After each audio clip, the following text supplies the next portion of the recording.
you? Very good too. Very good too. Very good too. Yes, can't complain. Can't complain.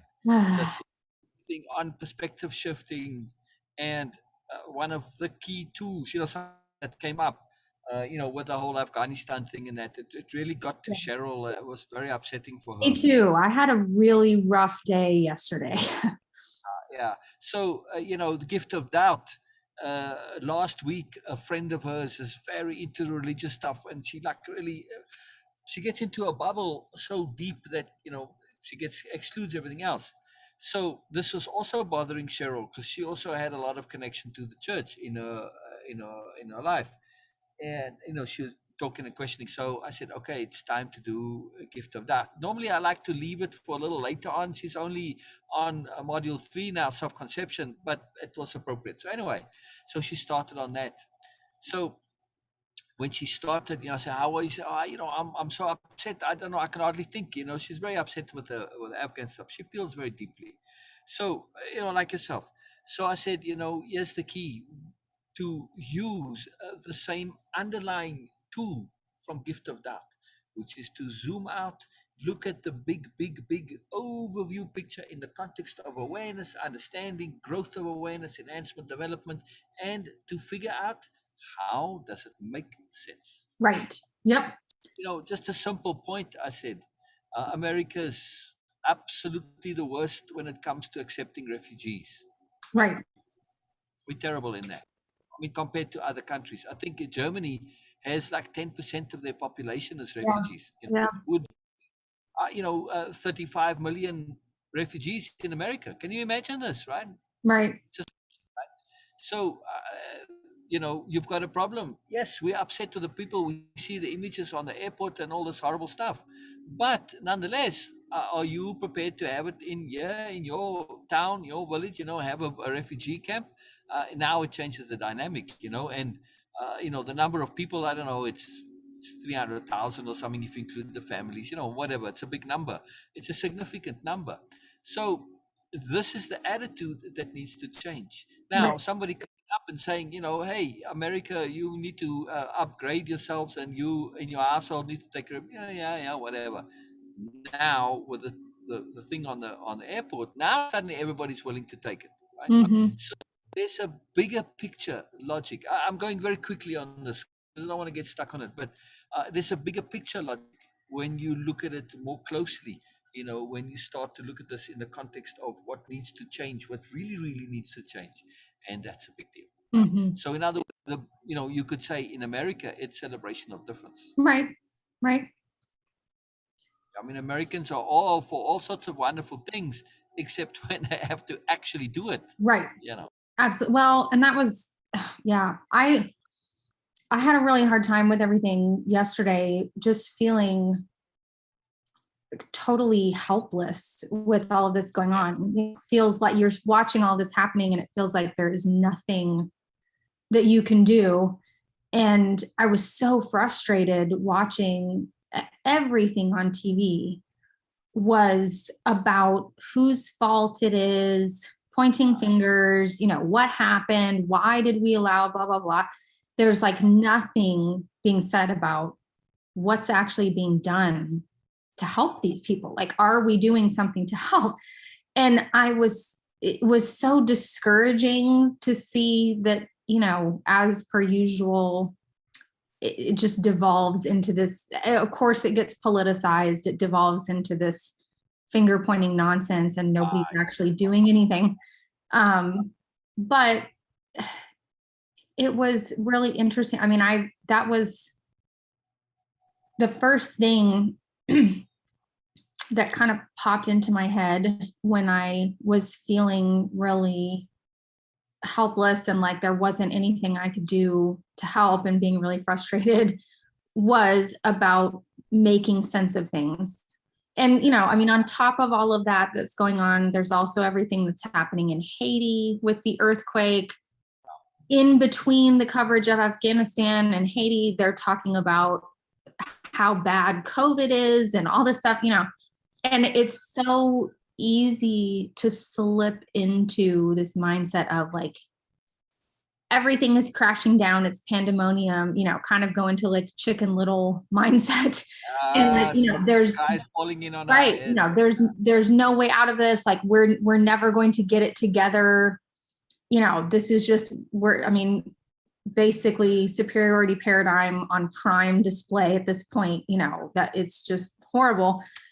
And I found myself last night sitting in bed, sort of trying to unwind and trying to calm my mind down. And the first thing that popped in my mind for me was about making sense of all of this. And it was so interesting. I think it sort of amazed me how quickly and simply my mind went to this place of, this has to make sense. And I just kind of immediately was like, well, this has to make sense. I may not understand how it makes sense, but it has to. And I kind of asked myself, like, well, why? How can this possibly, why does this make sense? And the first thing that came to my mind was, the alternative is something that I cannot accept. Because if I get stuck in this mindset of none of this makes sense, there is no order to anything, there's no meaning to anything, then you very quickly devolve into, what is the point of life? What are we even doing here? There's no point for me being impeccable. There's no point for me caring about anything. There's no point for me doing anything good. And that's not acceptable. I even if that is true, I refuse to live my life that way, because then what kind of life is that? And so even if it's not true that everything makes sense and that there's a point to all of this, I can still live my mind with that mindset, because at the end of the day, it's my choice. I can either live my life saying, this has to make sense. I choose to believe that this makes sense and that there's a point to this. Or I can say, I choose to believe there's no point and this is just complete chaos and there's no point in doing anything. So it's a choiceless choice for me. I have to believe that it makes sense. Because what was our carryover? We wanted to discuss two particular conceptions. Really, let's see. Let me bring up my notes. You applied them. You've been talking about it right now. The application of those two conceptions. Where are my notes? Fluid reality was something. Choosing to believe and having to believe. Oh, okay. That was no. Was that my last? So maybe it was two times ago that we made a note. We skipped. Oh no, there it is. It was further down. There it is. I got it. So that's exactly what you were saying to me now. I choose to believe because in this particular aspect, I have Right. I cannot live with the alternative. Exactly. I have to. Exactly. Yeah. This is a fantastic exemplification of choosing to believe and having to believe. Mm-hmm. They are powerful concepts. Plus also the power tool of philosophy of opposite to say, I don't get it, but let me look at the opposite, the alternative. Right. I said, wow, this is definitely for sure. Here's a certainty which I do not want. Right. I now will live with the uncertainty. Right. Because the opposite. So this is very powerful tools. Perspective shifting at its finest. Absolutely. Overview perspective at its finest. It was really having to believe everything. All coming into bed. It was really exciting, and I think it was really. I'm just gonna get food. Oh, you what? I'm just gonna get food while we. Oh, okay. Yeah, it was really exciting, and it was really awesome self-proof for me. I think that was immediately where my mind went. When I started really thinking about all of this, I sort of immediately came to, well, I have to believe it makes sense. Why? Because I can't accept the alternative. And it was like that just put things at peace, that, okay, I've made my choice. I don't have to stress over making a choice. And so now just move forward with that choice. And so that was really exciting and really helpful for me in not backsliding into getting stuck in this sort of depressive mindset, which it's easy Yes, to do when there's yes, all this craziness happening. yes, yes. And you're doing something else that we spoke about from a conceptual point of view, and that is to make peace with uncertainty. Yes. Yeah, Listen, absolutely. at the end of the day, we cannot escape this reality that we are almost always going to be in a position of needing to live with uncertainty. Why? Because there's always more. Right. So through saying there's always more, that uncertainty doesn't linger in the realm of negativity or something that's stressful. It gets to be a positive, right? Right. We already start the transformation, but nonetheless, we know that we don't know, and we know that there is more to know. So there's always going to be uncertainty of some kind, and we need to be at peace with that and to see it as exciting. We're on this perpetual, continual adventure, which means we cannot possibly be on an adventure without your favorite capital T trust. Right. So Well, and that I that have was to trust in some way it makes sense. right. And That this is was my that was journey. the big thing for me yesterday of, Yeah, that's where I'm at this point, is that I have to trust that this makes sense. And that, that comes yes, along with this yes. choice. I choose to believe that this makes sense. And I have to trust that that's the case. If I don't, And that then was the gift of doubt, right? The gift right, of doubt. Oh, ye of little faith. You right, don't trust enough. If you believe in God, how can you possibly not trust? It makes sense in some way. right, Our task is to see how, right, right? right. Absolutely. And that means we have to stretch our awareness, right? Right, In other words, we have to learn to think like God right, right. in order to understand how it makes sense. Absolutely.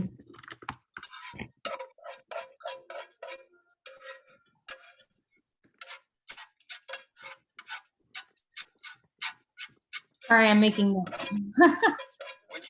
Which brings to me, the one of the few stories in the Bible which I truly find to be deeply, deeply spiritual. And I think it's a story that survived the BMN transformation. Somewhat, not altogether, but to some degree. Uh, and that's the Garden of Eden story, right? Hmm. Because when you listen to people, and like if you were to ask the average person why were Adam and Eve kicked out of the Garden of Eden, they're going to tell you because they were disobedient. And then you can say to them, where does it say that in the Bible? Mm. It doesn't.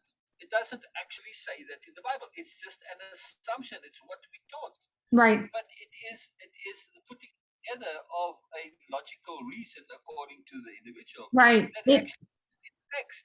It's quite fascinating, it right? actually doesn't it actually say that they were kicked out because God didn't want them to eat the fruit of Yes, knowledge or whatever? yes, we spoke about this exactly.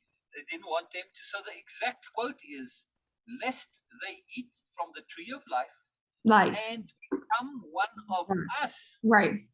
become one of us and live forever." Yeah. So the fruit of the knowledge of good and evil is awareness.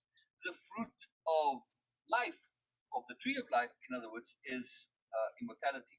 Right. So, but the part in that line. That's why I'm saying I think that a deeper spirituality survived is because of that little clause in there that says, "And become one of us." Hmm. That's the part that really gets me. I understand the logic of saying, hey, you've got awareness, but you don't have wisdom yet. Awareness alone is not enough.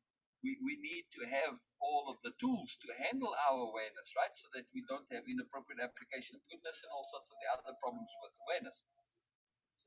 But to become one of us, this was very profound for me. So, to go back to us in terms of making sense of things, that we need to learn to think like God, or like God's plural, Right. right? Right. I feel that so fundamental. And if you think about it, if you God's children, any God with half a sense of decency other than a BMN God, the God of the Bible is so totally a BMN, it's just not Yes, funny. especially the Old Testament God is definitely Right. the I mean, human the Old God. Testament God is just dreadful. Exactly. But a true God, in other words, that has mercy and love and goodness, is going to want to see its children become gods. Yep, it's true. How can a true love not want the absolute best, which would be, the same as what they are, Right. the absolute maximum possible. So it's just like a logical thing, right? Absolutely. And when we look at it in that context, then it all starts to fall into place, right? Mm-hmm. It's true. That's true. Now it really starts to make sense in the grand context. Yeah. And if you think even more, we assume gods to be the totality of things. But what if gods aren't? Right. I mean, what if gods are also learning to be gods? And their higher authority is the universe. Right. Absolutely. It's an assumption that gods know everything or whatever. And also, omniscience does not necessarily mean wisdom, right? Same with power. This brings a big point into play, right? Superheroes. Uh-huh. Superheroes have so corrupted psychology. Everybody wants to be a super.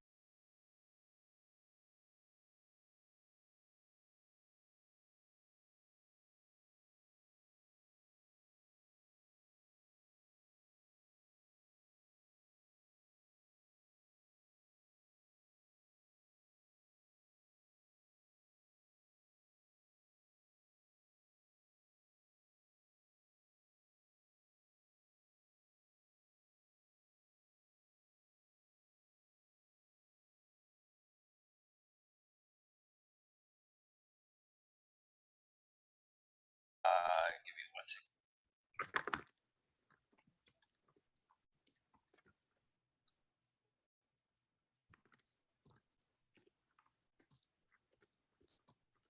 Yeah, sometimes I even have to close Facebook. Facebook's such a resource hog. Right. I mean, I minimize the win.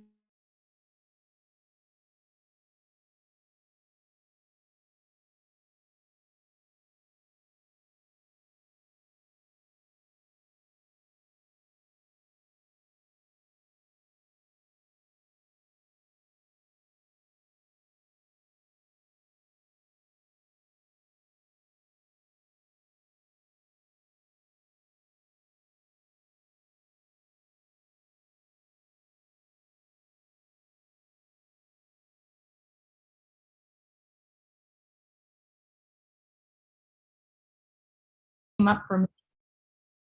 Whoops. Yesterday. Um, when I was at the end of the day, when I was sort of winding down from everything and had felt all day like, there's nothing I can do. I'm looking for resources on ways to help. And, it just seems like there's nothing we can do. And I don't know how to do something useful. I was sitting in bed, and right after I had been thinking about, things making sense and all of that, I opened up, I don't even remember what I was doing. I was on some social media platform looking at something before I went to sleep. And there's a guy, it must be on TikTok. There's a guy I follow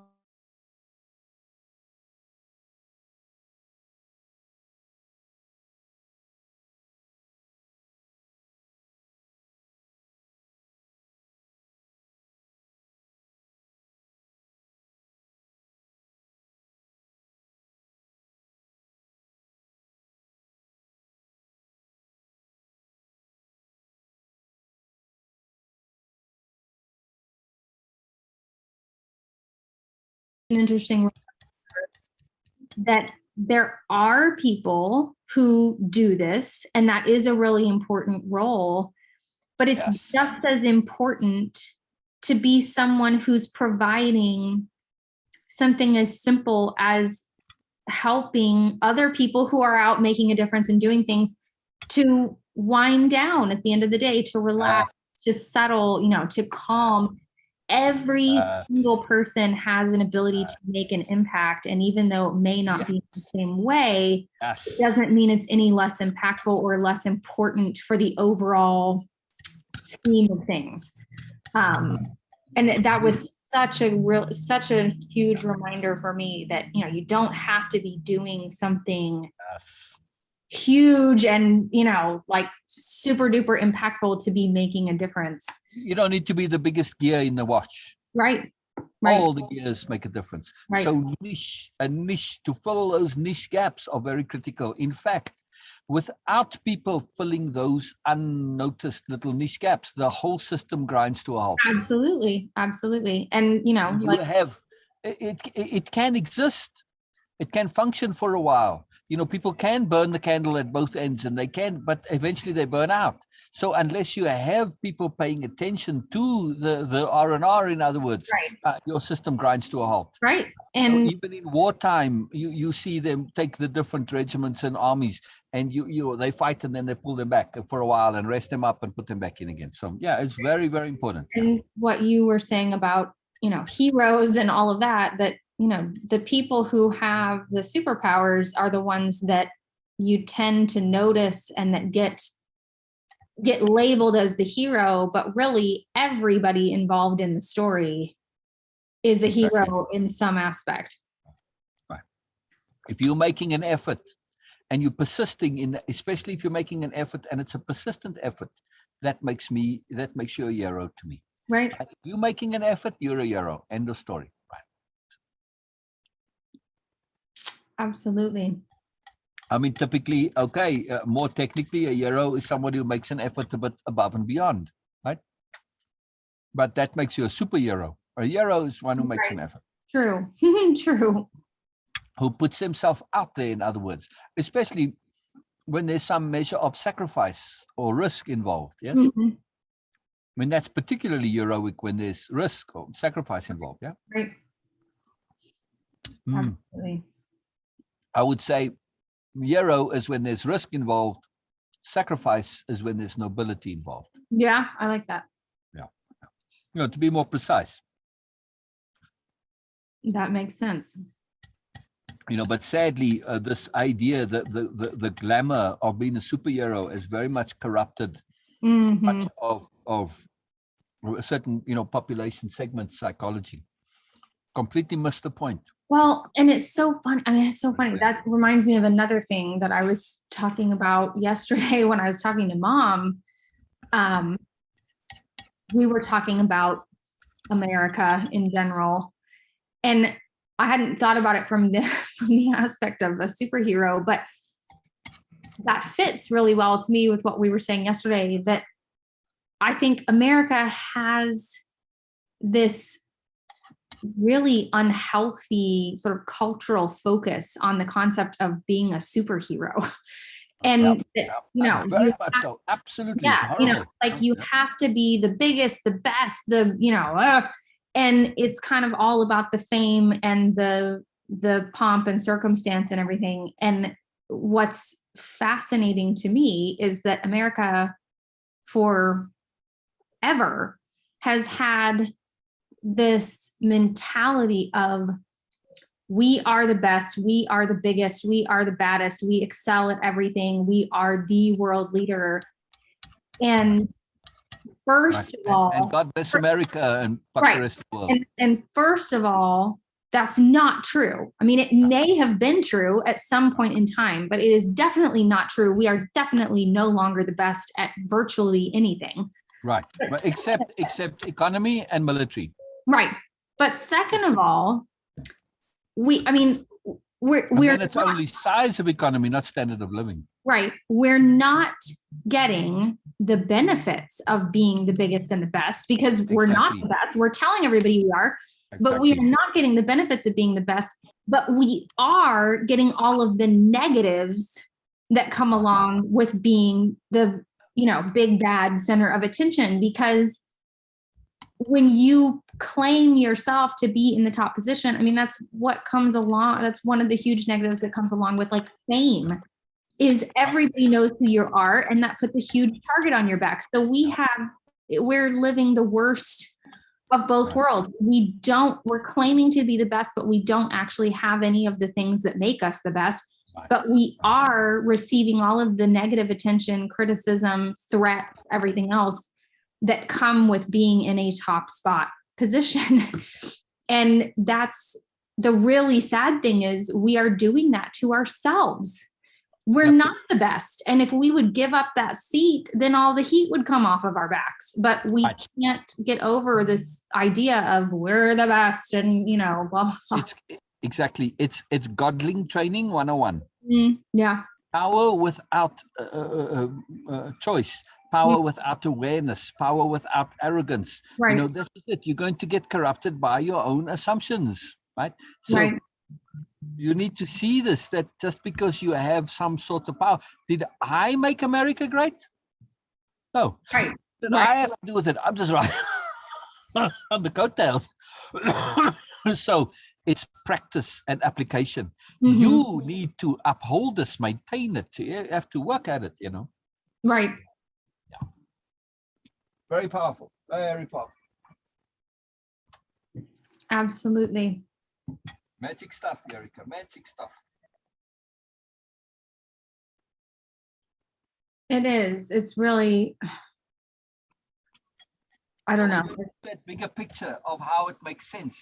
It's right. Different. Now,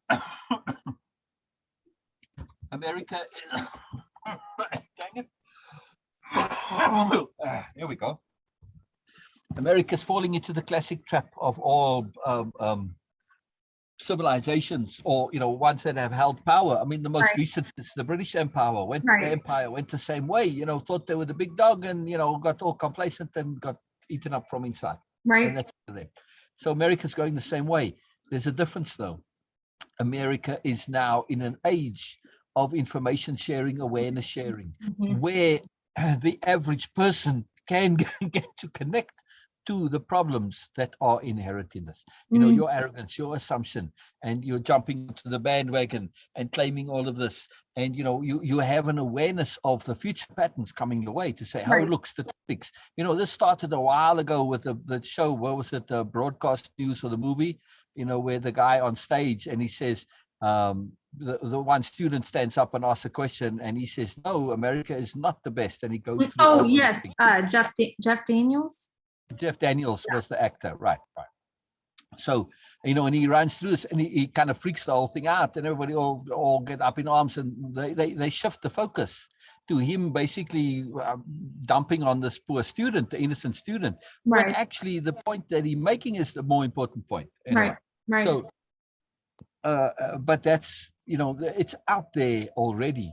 And you can't deny this, that in terms of education, standard of living, happiness, joy, poverty, all of this, people living on the poverty line or under it. America's not the number one with this, infant mentality, all of the stuff. I mean, it's not, it's got a value in terms of the bigness of America allows you to find your niche spot. But as an overall, no, it's amazing. It's amazing. Yeah. Some of the European countries are really making an effort to move into this. I was thinking of basically, I forgot about when you were talking about going overseas. I don't know how much you looked at Holland, the Netherlands. We haven't a whole lot. Yeah. Okay, because that's a very unusual country. They're very small, but really, really quite dynamic. They don't feature on a lot of things like the Sweden or Norway or Denmark. But one thing that makes them really remarkable is they're not only the tallest nation in the world, but also one of the longest lived, which means they're doing something right. Because I discovered yesterday in a roundabout way that height is directly correlated to longevity.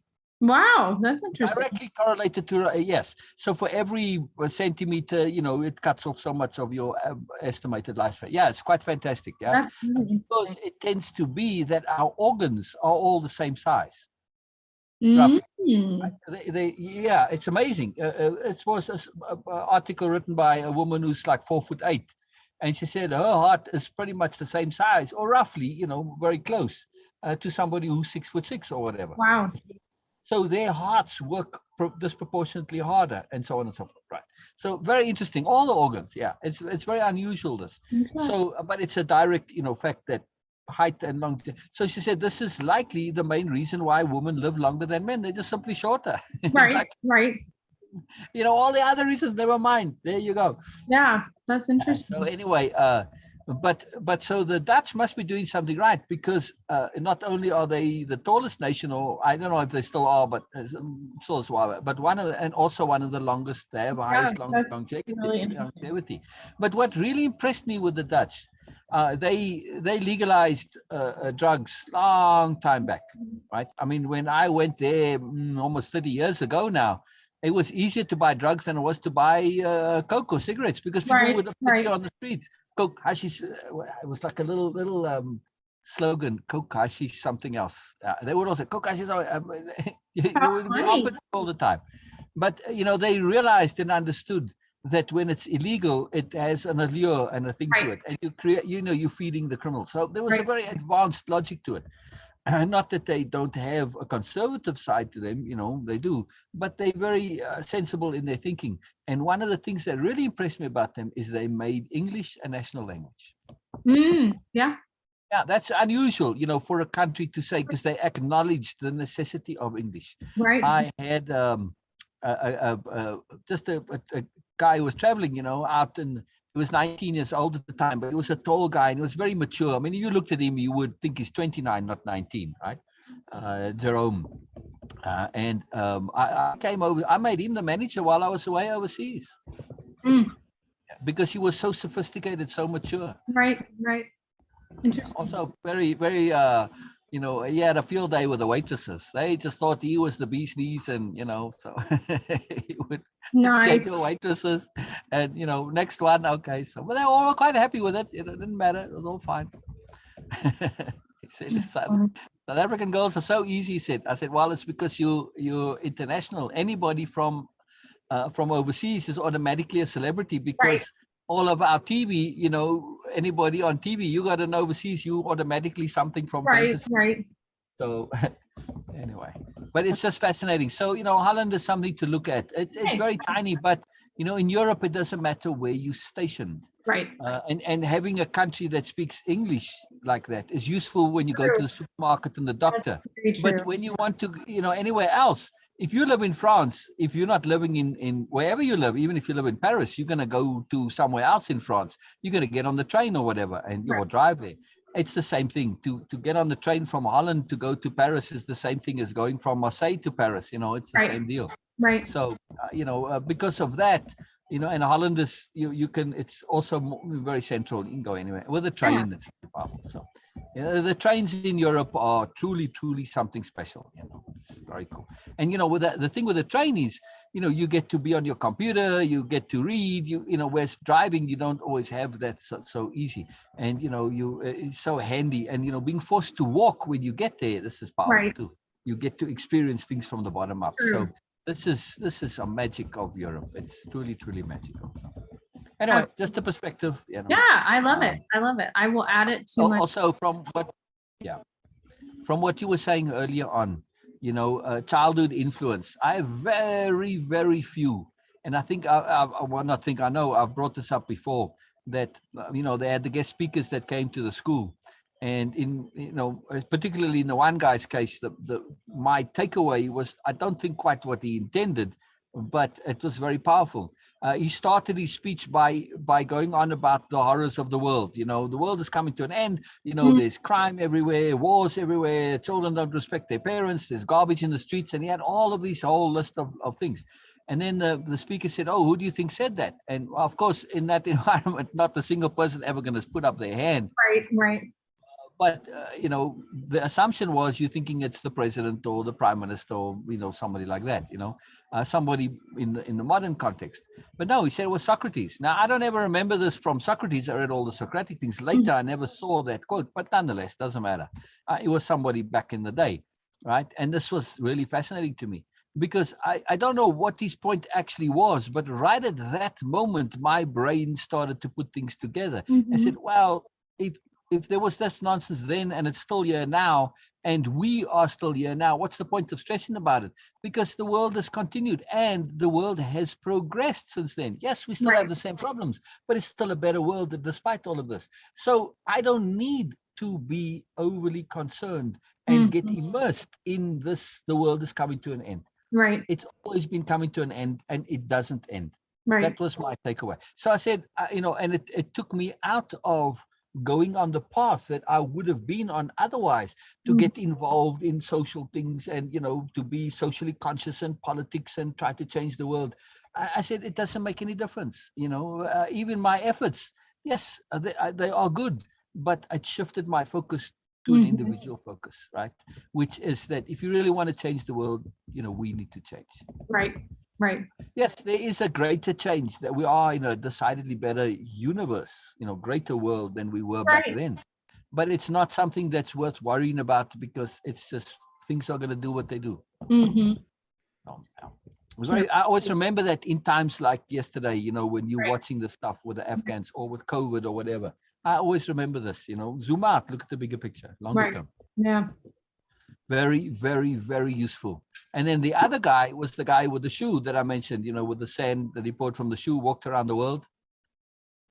That was the other speaker that said to me. He walked on stage and, guest speaker, and he has a plastic shopping bag in his hand. Okay. Yeah, just like a supermarket shopping bag. It's like, what? Like that, just because, normally the guys are pretty formal, maybe got a suit on. And he was very casually dressed and he has this plastic bag with something in it. So he starts off and he says, all my walk. He talks a bit about walking around the world, what adventure and all this. He says, but at the end of the day, you would think the things that people always ask me, like, what mattered, what was the problems, and you would think stuff like, okay, boulders and rocks and stuff like that. He said, no, those are pretty easy to deal with. You see them and you move around them. It's not a big deal. It's very easy. And the things that really bothered me was this. And he takes his shoe out of the plastic bag and he pours sand out of the heel of the shoe. Right? The bag of the sand of the shoe. That was what was in the bag. He said, it was the sand in my shoe. That's what caused me the big problem, the biggest. The little stuff, right? Yeah. Because it's in itself, it doesn't matter. A short period of time, no problem. But over time, it causes the blisters. You got to stop, and then you can't go on. So you don't even notice it. It builds up over time. Right. So really, what he was saying, he didn't use the term, but was accumulation of minutia. Yeah. So this was a big, power conception for me later on when I had the stores. I would point out to the staff, with the dusting. Yeah, why do I need to dust? I said, because it builds up, So I had a hell of a time getting the guys to dust the shelves. And we had a lot of shelves that was kind of things like, that's fine. My everyday challenge is a big deal. Yes. And also the dust on the blades, they would attract moisture and cause rust. On some of the high carbon blades that weren't stainless blades. So they would ruin the knives, It just accumulation of minutia is really, really something to pay attention to, because it will sneak up on you. It's like, okay, you're walking, you feel a bit of discomfort, but the next thing you know, you've got a blister, and then you've got to stop. Right? When especially when the blister ruptures, now you cannot continue. You can, but like you were saying earlier, it's the people who pay attention to the blisters before they become blisters. Yeah. They prevent the system from collapsing, and this is very important. Yeah. So to pay attention to minutiae so that they don't accumulate and become a progress ceasing or stopping disruption. This is very key. So in other words, anticipation. When we look at minutiae and we anticipate, this is very key. Yeah. Because again, we tend to assume minutiae are unimportant, don't matter, but they do. So yeah, for me, the great heroes are the ones that really do pay attention to the minutiae. That's why to be janitors, if I had a big corporation today, I think that I wouldn't really have much of a distinction in the pay scale. Right? There would be a difference because fine, as you get up the ladder, you've got more responsibility and there's a greater pressure on you. You know, there's more that happens as a direct consequence of your decisions. Right. You know, whereas the janitor, not so much, but that doesn't make the janitor any less important, right? True. I mean, my point is that I think that if you make the pay high enough, some of your executives will say, well, to hell with this. I'd rather be the janitor. I'm quite happy doing physical work. I don't have stress. I don't have responsibility. Man, this is great, right? So, you know, to me, it needs to be very close where yes, you don't want to lose your executives to being a janitor, but you want to make it just where it's like, well, all right, I do get a little bit more from this. And the janitor can Right. say, okay, they get paid more. Do I really want that job? Can I really do that job? No, Right. not really. You know, but also to have everybody in the company say, hey, we need the janitor, because if we don't have this accumulation of minutiae, you know, and more than likely, I think that, you know, I would say it would have, you know, rather than having the janitors, everybody cleans their own space. Right. But there's public spaces and things, you know, it just detracts from it. When you specialize your labor, it's more efficient. So it is better to do the janitors. They come and they do the same stuff more efficiently. So, you know, it's just division of labor. So not really, you know, but still, I feel that when you have a structure where every part of it is valued appropriately, and to say, hey, you know, if you can't do without the janitors, and so pay enough for the executive to say, you know, at some point when somebody's burning out, they will quit and say, I'm going to be the janitor. Right. And there you go.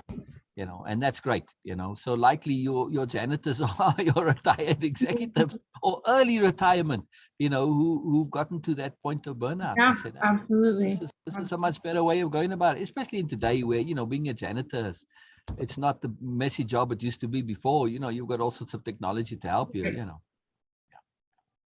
It's You know, I true. always think of the guys with the I love them, you know, guys who find usage for their power tools in a everyday application, right? Like the guy who takes his drill and, you know, he's making I don't know, an egg beater out of it or whatever. Instead of scrubbing your toilets with just old-fashioned elbow grease, you know, a guy puts a pumice stone, you know, little, or you get it with like a Dremel tool with little sandpaper and very fine sandpaper. And he uses this to clean the toilet. It's so much more efficient, you know. It's like the guy's, oh, that I'm not going to freaking stick my hands in there. He finds a nice long spoke on it. You don't even have to bend down. He's standing up and it's like, zzz, and, you know, 10 seconds later, you got a sparklingly, perfectly brilliant toilet. It's fantastic. So, you know, when you set things up in that way to really take the sting out of it, it's now just paying attention to it. Right. And then, you know, you go all the way to Biella where they do all that stuff. They try to automate it as much as possible. You know, which is totally feasible. If you got enough money, you can automate pretty much anything, right? True. Very true. Yeah. I mean, if you build a toilet that has that function already in it, yes? Right. When you flush the toilet, it scrubs it at the same time. It catches the minutia before it builds up. You have to have a very minimal scrubber for that, right? Doesn't have to be a heavy duty industrial thing. You're catching it at that molecular level right in the very beginning. You know, likely you'll have Teflon coated toilets where it's non-stick. Why not? Oh, that's true. I like it. So you know, Van in Van der Merwe, it's the equivalent of Paddy, you know, for jokes, right? So anyway, so Van goes all this technology. He's going overseas, and you know, he's traveling the world. And you know, anyway, he gets to the one place in the world, and you know, it's all very expensive and very luxury and all of this stuff. Right. And he's really impressed with all the technology. And then he goes into the bathrooms, and he's heard about this, right? And he's like, his friend said to him, "You got to go to this place. I mean, talk about luxury. I mean, talk about the ultimate. I mean, you know, when you go to the bathroom, you get your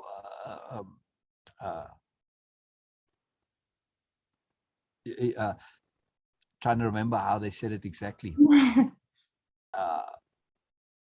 They don't have toilet paper.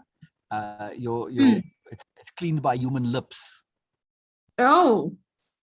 Yeah. So like Van is like, wow, I got to experience this. Yes, I mean, for us, it doesn't sound very exciting, but Van is very curious, right? He said, how can this possibly be? I mean, talk about this. I mean, this doesn't make any sense. I got to understand how this works. So anyways, off Van goes to the toilet, and of course, there's no toilet paper. And eventually has to use his hand, but then he notices a little sign, there's a hole in the wall, and it said, once you've used your hand, to get your hand clean, put your hand through the hole in the wall. So, oh, I see now. Okay, so this is how it works. So somebody on the other side, well, yeah, he assumes, right? Anyway, off Van goes and does his business. He wipes himself with his hand and he puts his hand through the wall. On the other side, there's this big guy with his great big mallet who smacks his hand. Oh God. Of course, the next thing he does is, what you do, and it's like, ow, Yeah, so. Oh gosh, that's horrible. I don't tell it very well, but when I was a kid, this was the funniest joke ever. Right, right. But it's himself that does it. I mean, this is just a brilliant joke, right? Yeah. Things that stick in your brain, Right, the cleverness of it, I guess, sticks in my brain. Oh, that's funny. So since I'm on this now, part of his world tours, he gets invited by the Queen to visit with the Queen.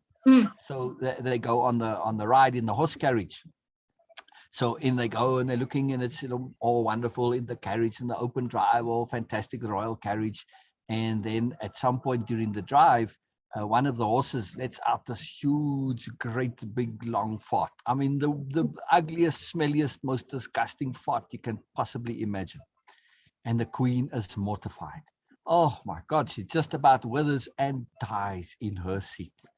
And she's like, just beyond herself with apology. Oh, I'm so terribly sorry, Van. Mr. Van, she calls him Mr. Van. Mr. Van, I'm so sorry. I apologize. I'm mortified. I cannot apologize much. And Van is like, no worries, Queenie. I thought it was the horse. Oh gosh. Just the jokes that stick in my brain, I don't know. I thought it was very funny always. And, if I have a joke to tell, that's kind of the go-to one that right. If you got to hear the accent too, it's like, that's a very typical South African thing, Right. Yeah, no worries, Queenie, calls it Queenie too. No worries, Queenie. I thought it was a horse.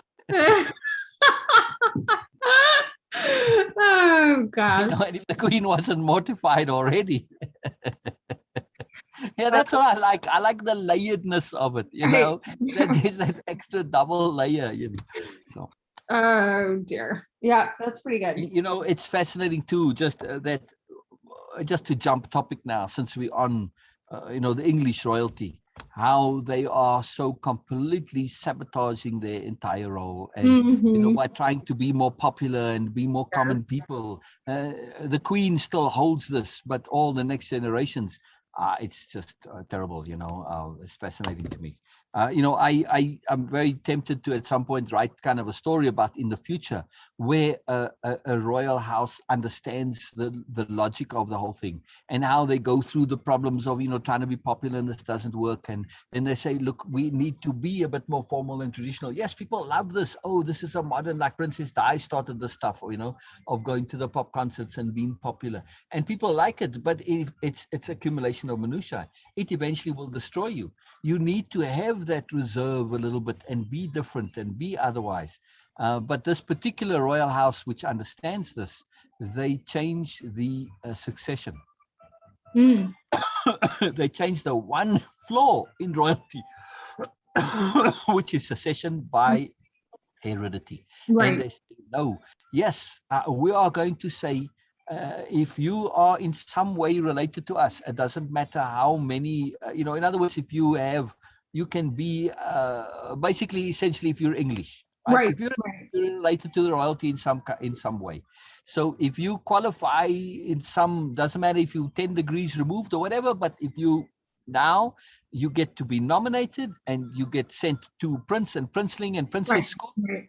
And the one who gets to be the successor is the one who proves to have the right qualities of character. And they make it not about having the image, but about having character. Right.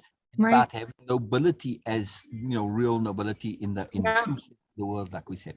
And so they make this a succession of being the person.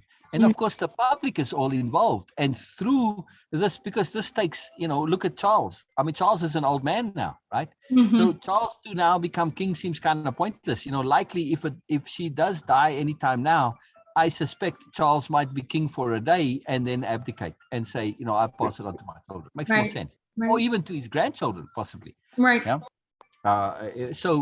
But nonetheless, if you were to have imagined all of the current royals and all of their subsidiaries, Princess Diana was, she wasn't directly in the line of succession, but she was quite far down the line, but still connected, right? Now, if you look at all of those people and you start to evaluate them in terms of, but they just doing this so that they can, get up the ladder and make themselves look better, but actually they're false. And, you have the public constantly scrutinizing them for being genuine. I think this would be quite profound, right? And I think the BMNs would kind of give it up after a while because they would get exposed. Yeah. Because it's hard to sustain that over a long period of time. Right. And, you'd have to do the actions. And at the end of the day, you would say, well, maybe they're doing it to be king for the ambition and the status, but what they actually do is more than anybody else. So what do we care? Right? And then there's a provision that, okay, so because especially in the type of royalty that the British monarchy is, it's just a constitutional monarchy. They don't have any real power. Right. They're purely symbolic. They can't actually do any harm. It's not like I'm getting into power now, I can do what I want, which is always this myth of power. Right. When you're in power, you get to do what you want. You don't. So there's no upside to it, to a BMN, none whatsoever. Right. I mean, really, the royal family are just glorified charity workers. Yeah, they're not. True. So it just encourages the right types, but as an opportunity for the implementation of character and true nobility, boy, what an opportunity! What an opportunity! Yes, this I find fantastic. And then you can get into it through marriage. So okay, you weren't born it, but you married to it. I mean, eventually at the end of the day, it doesn't matter. Anybody is welcome. It becomes international, and you there purely from a character point of view. But then again, who would want that job? Right. Yeah. It makes it fascinating, it really makes. And then you get to where, okay, they do perpetuate it and it is popular and there's still the status and the thing, and it's like, well, I don't really have a choice. I was born into this and this is my bad luck to be born into it and be nominated by other people. All right, I got to do my duty. It's like being nominated, your Olympics where you get the luck of the draw that you've got to go and represent. The same thing, more or less, and also that becomes your government, government by lottery, where, again, there's a criteria. You have to have some education to be in government, but it's still a lottery system. Right. Yeah. If you haven't passed your basic education, you can't be there, which to me is fascinating that there isn't a minimum education standard for government. I find it. Right. It's just totally impossible. Yeah. It's just completely illogical. But anyway, fantastic systems makes us think, to look bigger picture, in other words. Right. Which is our theme here. When we see this Afghanistan thing and we look at the bigger picture, it's the mess comes in the very beginning where you're involving yourself in stuff that's not your business. And you didn't think it through to the end. That if it doesn't work, your arrogance thought we're going to go in and solve all the problems. Right. And especially particularly in Afghanistan. Right? I mean, not only do you have the lesson of the Russians, you have the lesson of the British and the Persians, and God knows everybody and their uncle has tried to invade Afghanistan through the centuries. It's never worked, right? It's the one place in the world where this was, I mean, so clearly you had this message and you didn't pay attention. So, So this is paying the price. So, you are looking at someone who isn't responsible for the start of it, but is responsible for ending a mess. And no matter what they do, it's a mess. So, which brings up a very powerful point, the necessity of positive ruthlessness. Yeah. There's no way to avoid this, unfortunately. I do think they could have been a little bit more strategic in managing the PR aspect of it. But, I feel it's good in terms of changing this. Do you want all these refugees? Right. Right. As Cheryl said, she had the initials for it, not in my backyard. Said this is a very particular American disease. Interesting. Right? Everybody all talks a great game, but when it comes to the actual doing, oh yeah, it's fine, but not in my backyard. We'll support the refugee causes. We'll send billions of dollars to support refugees, but not in my backyard. That was one of the things that frustrated me so much watching all the news coverage yesterday. I think it was not long after Biden spoke. I was watching CNN and they were interviewing some Republican, I don't know if he was a congressman or a senator or something. And they asked him what he thought about what Biden had said and just about the overall situation. And he was like, well, it's just absolutely horrible. The images that we're seeing come out of Afghanistan, and, these poor people are just, helpless at this point, and blah, blah, blah. And America has given Afghanistan our word that we will provide support, that we will help them, that we will do something. And we cannot be a nation that goes back on our word. So we have to do, we just absolutely have to do something.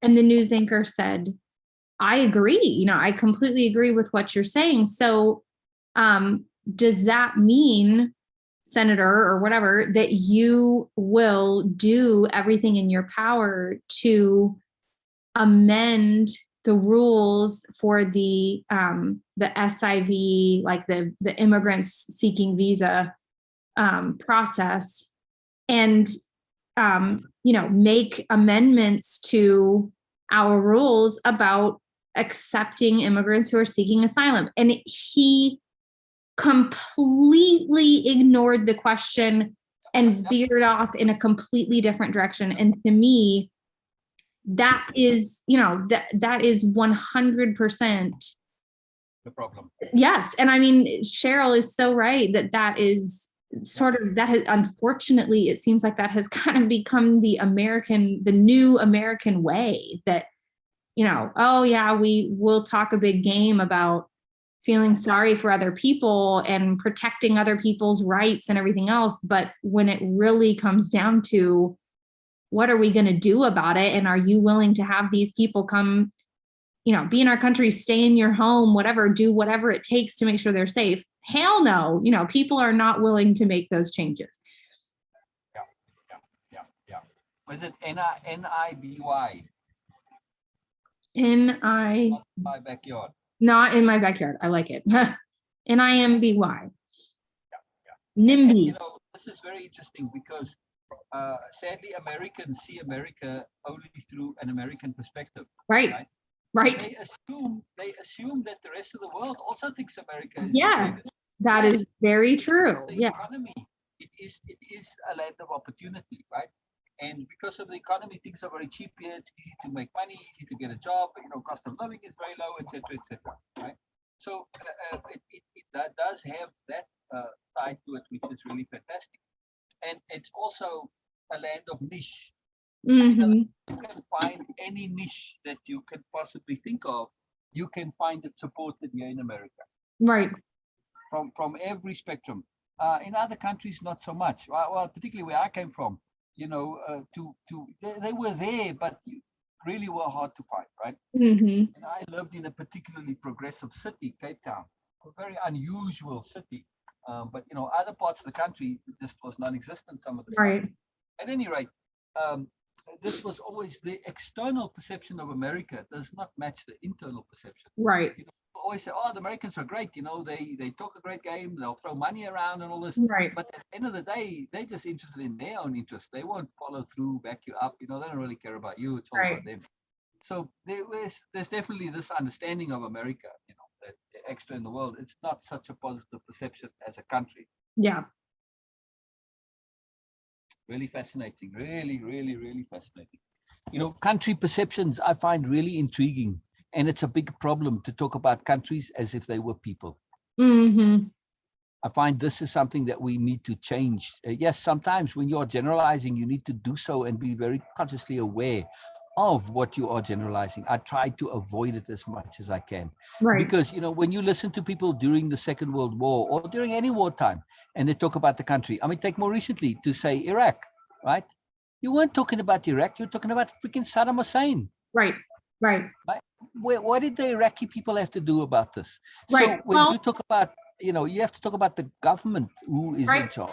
And I think that's one of the really interesting things to me that has been, it shocks me and amazes me that,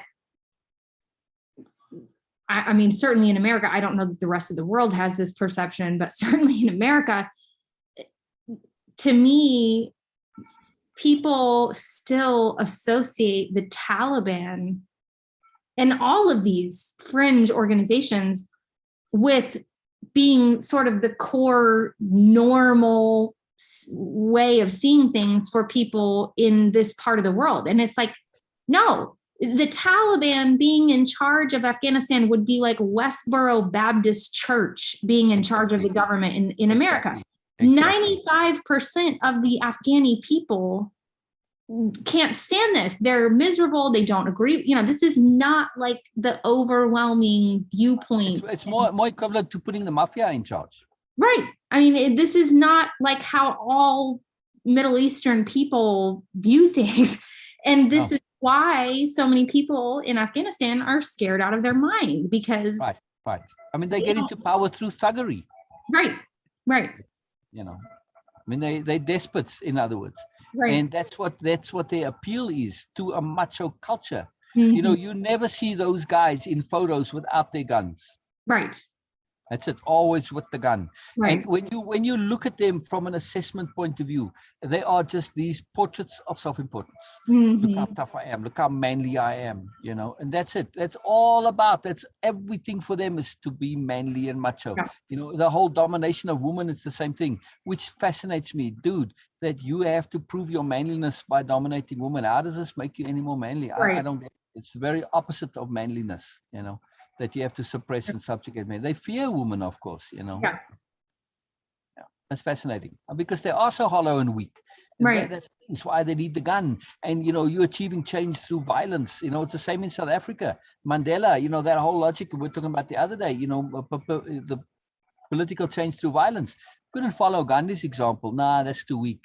Right. Strong and tough because the culture, especially in the subcontinent of Africa, well, it's through the western southern part of Africa, very violence-orientated culture. Mm-hmm. It's very glorified, which is why in the continent people are quite so accepting of the dictators. Right. At some point, if you ask them, well, if you became president today, what would you do? Or if you listen to the conversations, he stole a lot of money. So, well, if I were president, I'd probably do the same. Right. They tolerate it because they assume that this is what you do. It's taken for granted. Mm-hmm. When you're in power, you abuse the system. It's the mindset. Fascinating. Absolutely fascinating. Yeah. Quite crazy. Yeah. Yeah. Intriguing cultural differences. But too, a lot of people don't realize that part of the culture, the glorification of violence was like in Zulu culture, you couldn't marry until you killed a man in battle. Now, all right, it's not. I mean, still that goes back like 100 years where this was still existent, but it's still part of the culture. To say in the gangs, for instance, that's still a part of it. Like even in America, it's, you want to be a member of the gang, you have to prove it by bloodying yourself in some battle or some ritual or whatever, or getting beat up by the gang members to show how tough you are. It's the same logic. In other words, it's idiot logic. It's the wrong things that are being evaluated and valued, really. It's superiority paradigm at its absolute worst. Yeah. Right. And I do feel that in the same way with the gift of doubt, it deals with the problems that religion has, and also problems from inside the churches. The loss of membership. It's because they are so freaking dogmatic and so insistent on it. if the Catholic Church specifically, because it's still the broadest organization of all of them, right? I don't think it is the biggest membership of any individual religious sect, right? Maybe there are some Buddhist or Hindu that are individually bigger, because but still, even in those things, there's a lot of segmentation, and even within the Catholic Church, there's a lot. But nonetheless, if the Catholic Church were to adopt this one simple thing of the gift of doubt, to say that the Bible is flawed on purpose to force you to think it's the gift from God, right? That would change everything. It would open it up for them, because now your church becomes a forum for discussion, for the enhancement of awareness, for looking deeper into spirituality. You still don't give up on God, but you're just broader in your understanding of what God is. Right. You're acknowledging that God is an individual approach, which the Catholic Church actually does acknowledge to some extent. Right? Because look, they have the Jesuits and the Franciscans and all of that. They acknowledge their different paths to God. Now, just bring that more into the mainstream, make it individual, to say that's the only way you can get to God is on your individual path. Right. God is trying to get you to think for yourself, to be. It doesn't make you less religious. It just makes you part of a group that's pursuing this.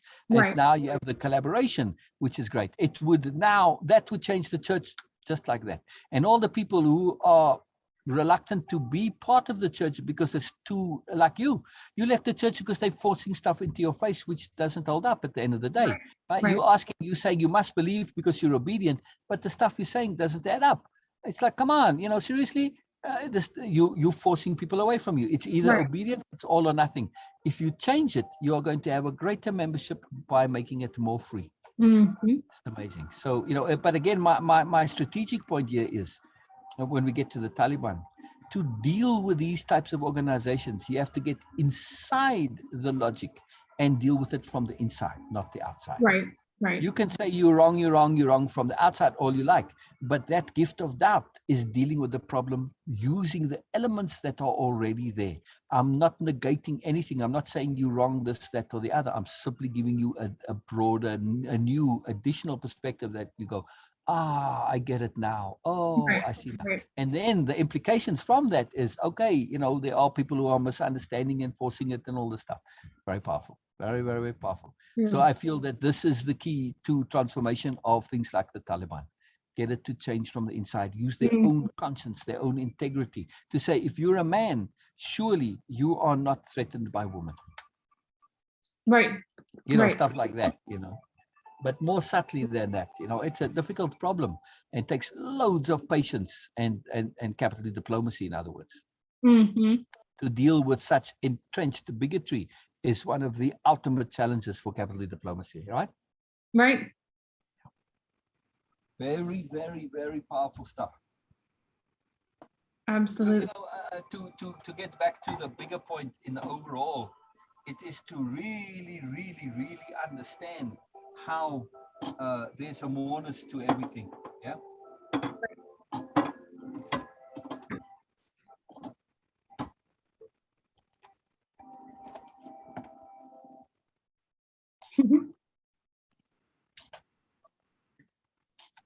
The awareness, enhancement, and development, that's the key to everything, yes? True. Then that's how we can easily make sense of it. I find it so powerful and so transformative, because I now live in a world where I'm not living in a world where I'm constantly seeing calamity and tragedy and sadness. I'm living in a world where I see all of those as mechanisms for the enhancement and development of awareness. Right. So as well as I see it as magic, as goodness, as moreness, yes? Yeah, absolutely. It's a good world to live in, yeah? True. Very true. And we have to make it a habit, though, Erica, that deliberate ability to shift, because we also don't want to lose our humanity. We don't want to lose our empathy. We don't want to lose our sense of appropriateness. When something comes along that's so dramatic, it galvanizes us into action that we wouldn't otherwise take, yes? Right. So, we want to deliberately maintain that and still get outraged by you know, the airport scene there. True. You know, it was the implications for me. I'm looking at all these people walking around the plane. Now, you know, I'm saying, what is it that you expect to happen here? Right. Right.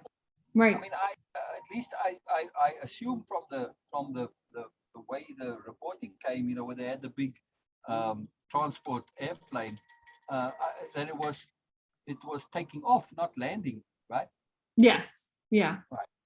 So you're walking around the base of this plane. What do you think is going to happen? Yeah. I mean, if you extrapolate your actions out, do you think the plane is going to stop and suddenly take on all these people? They cannot. Right. Possible. They were already full up, obviously, right?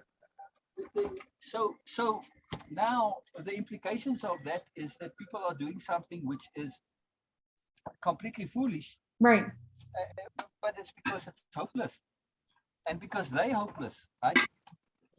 Yes. They don't know what else to do. It's like you were saying that the alternative is unacceptable. Right. Right.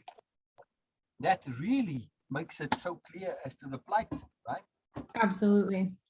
The fact that you are, and you know, the people that are hanging onto the wheels or whatever,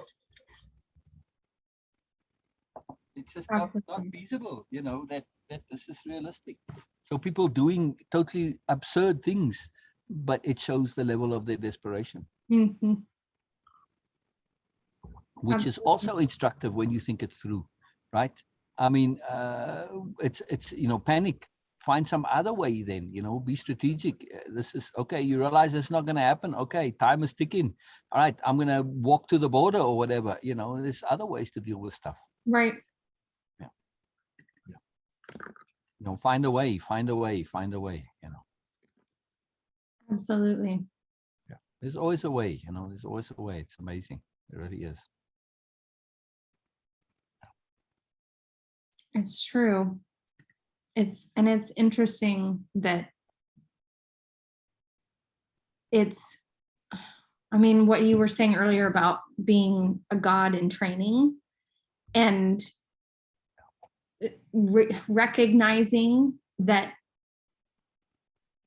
it's kind of following the sequence of things, that if you decide this has to make sense, I may not know how, but I cannot accept the alternative. And so I have to believe this.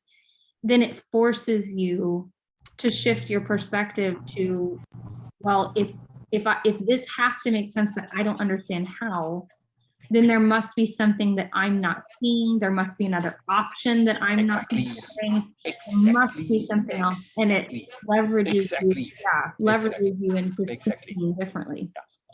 It forces us to enhance our awareness in order to figure out how it makes sense. That's the magic.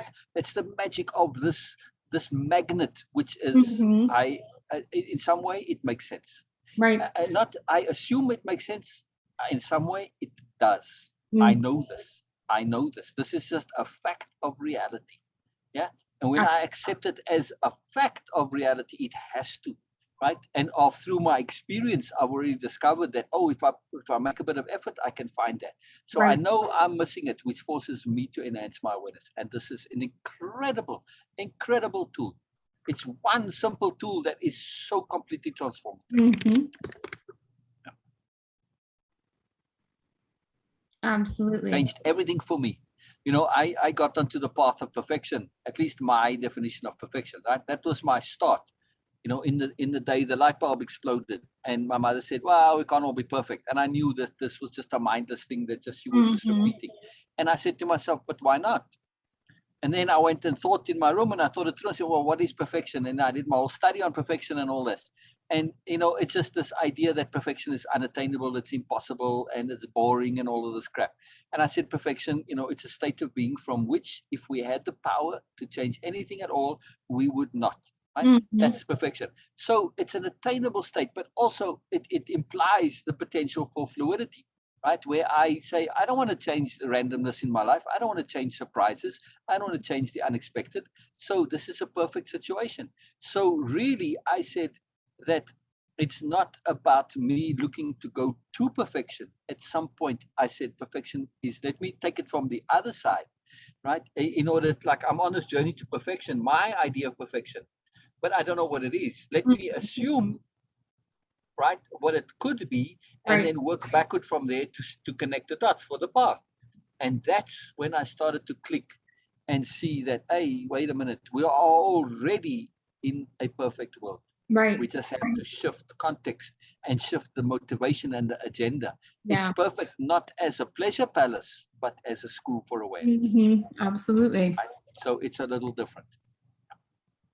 And once I did that, then everything started to fall into place, and then it all made sense. Then you see it's all geared towards awareness, every single thing. There's a lot of stuff that comes into this thing with the Afghans. You know, preemptiveness, understanding long-term consequences, assuming responsibility. You know, the same thing with the people there. You knew this is coming, you know. Right. Absolutely. And also, you know, their inability to also say, I don't want the Taliban, but I also don't want to do much about it. Right. Right. So at some point, you know, when you're dealing with thugs like that, you need to be the bigger thug. Now, America was being the bigger thug for you, but hey, at what point are you going to say, it's on us now? Right. Well, and I guess that was another thing that I thought was really interesting, and again, kind of goes back to this whole concept of like, America thinks that we are the best, but reality says otherwise, is that, you know, we've been in this war for 20 years. And you like to think, oh, you know, America, look at, we put more money into our military than any other country, like in the history of ever. And the Taliban, you know, what resources do they have? But the reality of the matter is we've been fighting this war for 20 years, and they said with no success. Exactly. Right. And they said yesterday, I heard somebody giving a factoid saying that when we declared war, originally in 2001, the Taliban controlled 5% of Afghanistan. Yeah. And during Trump's administration, the Taliban controlled 50% of Afghanistan. So we've been fighting this war for 20 years, and we've lost. You know, we have lost this war. The greatest, what America likes to tell people is the greatest country in the history of the world has failed to neutralize what should be a fairly easy enemy to beat. You know, I mean, it's just the whole thing is just like, you know, America lost the Vietnam War. Right. Very unpopular opinion. A lot of people don't want to acknowledge this, but that was it. Because, you know, I watched I think it's called Vietnam, the Untold Story, or Vietnam, the True Story. It's a very old documentary. There's a more modern one, I think, but this is a very old documentary because I watched it back in South Africa already. So that's at least 30 years ago. Yeah. And one of the things that I saw in the documentary was a casual offhand thing that, you know, the Viet Cong are so into this that, you know, the mothers were, you know, the women in the household were boiling down their pots and pans to make bullets. But it was more of how it was an offhand comment about like how obsessed or whatever crazy they were, right? But to me, I'm saying, hang on a second. No mother that I know of is going to sacrifice her pots if she doesn't truly believe in the cause. Right. No mother's going to do this. So that said to me that no wonder you lost the war, because you cannot fight people who are truly into the thing. Now, this is the Taliban's genius of manipulation. They make resisting the Taliban. People don't like their methods, but they say, if you fight against us, you are not a Muslim. They manipulate goodness to not fight against them. Right. They say you're a bad Muslim, you're against Islam if you fight against the Taliban. That's how they make it work. Yeah. That's why you don't have the grassroots resistance against the Taliban like you do in other countries. Mm-hmm. Because it's difficult. For me to stand up and say I'm against the Taliban, I have to say I'm against Islam, which is absolute bogus nonsense, of course, but that's the bottom line reality. Mm-hmm. Yeah. Absolutely. But also, you know, at some point, that if you legitimize them and you make more interaction and you start going international conferences, you know, and all of this stuff, you start inviting them as legitimate. The pressure on them, they cannot justify and say, yeah, but what about this? What about that? You know, and then slowly there's change. Mm-hmm. And because they also realize that if they want to stay in power, it's one thing to get into power, but to stay in power, this is a more difficult proposition, especially if it's a broader situation. You know, now you've got all the problems of dealing with just admin, you know, sewerage and power and electricity and all of this stuff. And that's where the changes come from in your bureaucracy. Right. People don't get it, you know. Pay attention to the little people. Don't pay attention to the big guns. You know? Yeah. They're dependent on those people. And eventually they have to let go of all the bullying if they actually want to administer and run a country. Mm-hmm. It's true. And then you can educate them, say, look, you want to stay in power? Learn to be good administrators. Learn to do stuff that really benefits the people, because eventually they're going to throw you out, you know. Right. It only lasts for so long, you know. Yes, it may last your lifetime, but still, you know, it doesn't last longer than that. So temporary, especially in today's world with, you know, information and people having cell phones and all this. You know? Right. Which again brings me to North Korea. I don't understand why, you know, if you want to really help North Korea, I would say, you know, park a satellite up in there and give people cell phones which can connect to it, and drop the cell phones that have internet access. Yeah. That's it. Free cell phones, you know, parachute in the cell phones. Right. Right. Yeah. You know, with solar chargers if need be, you know, but that the people can access the greater world. You know, it's the inability to see beyond the bubble that is the problem. Right. True. So that right there. And how do you deal with this from the North Korean point? Yeah, you can say it's illegal to have it and all that, but it's very hard to actually implement, right? True. Yeah. I mean, you know, every second soldier is going to want this because of the porno. We have to be real, right? So when they click, you know, there goes your discipline. Right. Soldiers for pornography will go to extreme lengths. It's a big deal. It's a very big deal because, you know, they're bored, they got no access, whatever. You know, so right there, you're subverting your implementation of it all. And then of course, yeah, you can't have porno 24/7, you know, 23/7 for many guys, yeah, but not 24. So when you're not doing this, then you're going on the forums and wherever, you know, you're getting alternative perspectives. Plus, simply the attitudes in the pornography, because, you know, it's typically, you know, made somewhere else, not in that country. You see the attitudes, how people relate and talk. There's always a little more. By implication, you're getting an education. Right. It's fascinating. Yeah. Fascinating. I mean, if you now really wanted to go the whole hog, you know, you make all your own programming like that, where, you know, you subtly by implication bring things through, you know. Like for instance, one simple thing, right? An everyday person, right? You see them come home from work and they, you know, a laborer or whatever, a construction worker, and they're coming home from work and they open the fridge. You think nothing of it. Right. But I'm a North Korean and I see, oh my God, this guy must be a billionaire. Look at that fridge. Yeah. This is an impossibility. This is just blows your mind. We take going to the supermarket for granted. The average Russian, right, is freaked out when they see a typical American supermarket. What do you mean you're selling food?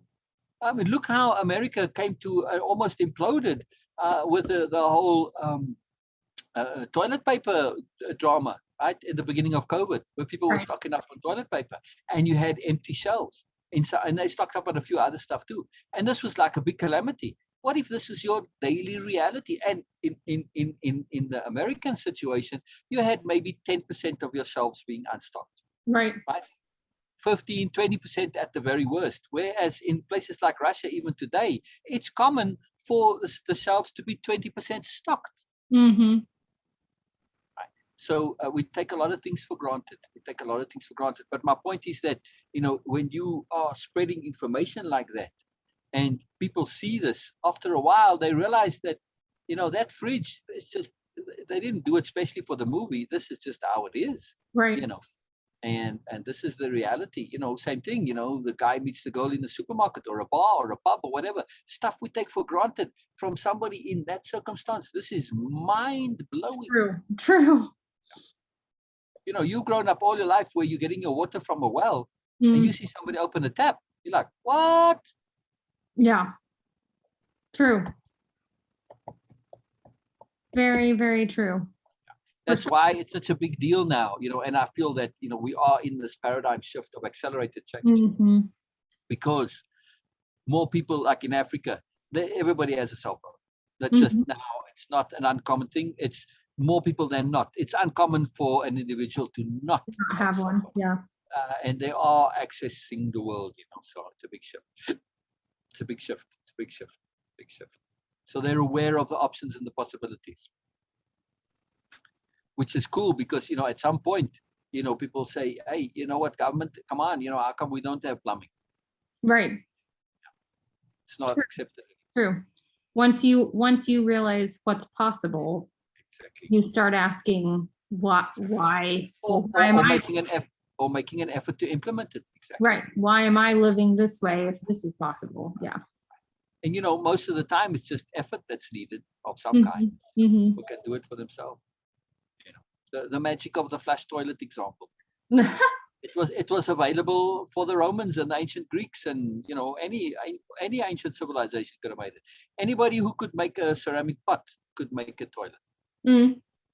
It's just ceramic technology. That's all it is. Right. True. Very true. Very powerful. And of course, an understanding of the U-bend. That's the other thing, right? I mean, the U-bend is the key. You don't have to have a cistern to have a toilet. I mean, you could use a bucket. Like when we were in the desert, right? The toilet was still there, connected to it just didn't have water running to it. But we could go and fill up the bucket in the well and, tip it into the toilet, and it would flush just as well. Right. The U-bend is what makes it work. Right. Now, it used a lot of water, so we didn't use it because it just took up a lot of water, and the well was very weak in its water. You'd maybe get half a bucket out of it at a time, and it would take like half a day to fill up again. So there wasn't enough to do that. It was a luxury. Because the main, there was the little well, and then there was a bigger well that had a windmill on it, but that was defunct. It wasn't there anymore. And you couldn't restore that. The windmill itself wasn't even there. You just saw the little hole in there. Right. So I would assume that originally that's where the people got their water from. Yeah, interesting. For the toilet, yeah. But still, my point is that, any place where you have at least some degree of access to water, you can get it. And then if you look at, so you've got a nearby river, and you look at mechanisms that the Egyptians used, through cantilevering to bring water up. This is all stuff that it's low tech, very, very low tech. Right. You could do. So you don't have to have the plumbing necessarily, but you could at least bring the water from the distant source to a more local source. To have a reservoir for the town. Even the very poorest town can afford to chip in and buy a tank, stuff like this. It's lots of stuff are possible when you understand that it's an option. Right. True. It's true. It's really fascinating. I think that's probably one of the reasons for me why switching to the mindset, or even being in the process of attempting to switch to a mindset of there's always another option, or there's always more, is so powerful. Because when you get out of the mindset of limiting yourself to what's known, then anything becomes possible. You stop forcing yourself into that existence. Exactly. It's all a function of time and energy and effort and awareness and understanding and strategy. So when you're out of resources, then you've got to say, oh, now I need to use strategy. Right. Right. I like that. Yeah, that's the key, right? So yes, okay, time and effort, that's it. So which is wealth usually, right? If you've got wealth, you can employ time and effort very easily, right? You can get others to spend the time for you. If I don't have wealth, I have to spend the time myself and the effort, right? Right. But failing energy and time, if I don't have all the time in the world or all the energy, I have to find strategy. Strategy are shortcuts for using your energy and your time more efficiently and more effectively. Yeah, I like that.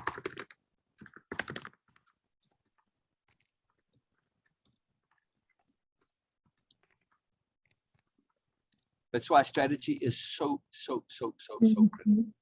And to truly understand strategy and, to unhook from seeing strategy as a manipulation, it could be, of course, Right. but it's not necessarily so, right? And when we use ethical strategy, this is profound.